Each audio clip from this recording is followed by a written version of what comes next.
I was following a Facebook feed this week that was talking about the destruction of the Bahamas and the saving of Florida, and if prayer really was involved. Let's talk about it in your morning cup of inspiration.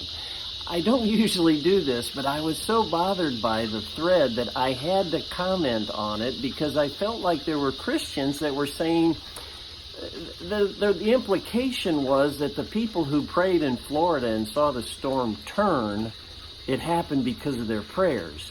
And these Christians were saying, really, why didn't the Bahamas get saved then? And I felt like, if we start believing that way, if we don't believe our prayers can change things, then we basically become fatalists. Whatever will be, will be. Our prayers don't matter. I don't believe that. I can't explain to you why, as of today, there are 44 people that have been confirmed dead and approximately 70,000 people homeless in the Bahama Islands today. I don't understand it. I don't understand why the storm basically took a 90-degree turn off of Florida and basically saved the state from destruction. I do know God answers prayer, and I do know He's a sovereign God, and that's what we can't understand. His ways aren't our ways. His thoughts are not our thoughts. But that shouldn't deter our faith in believing that God listens and answers prayer.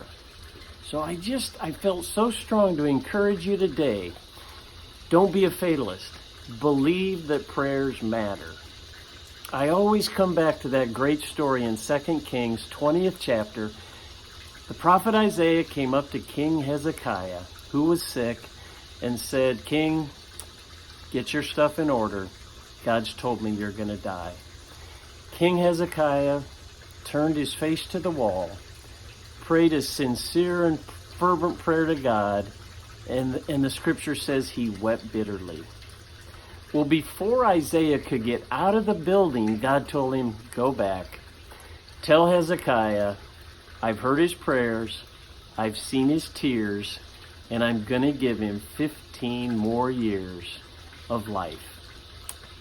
Can I remind you today that God sees your prayers, He sees your tears, and He answers prayer. Stand strong in that today.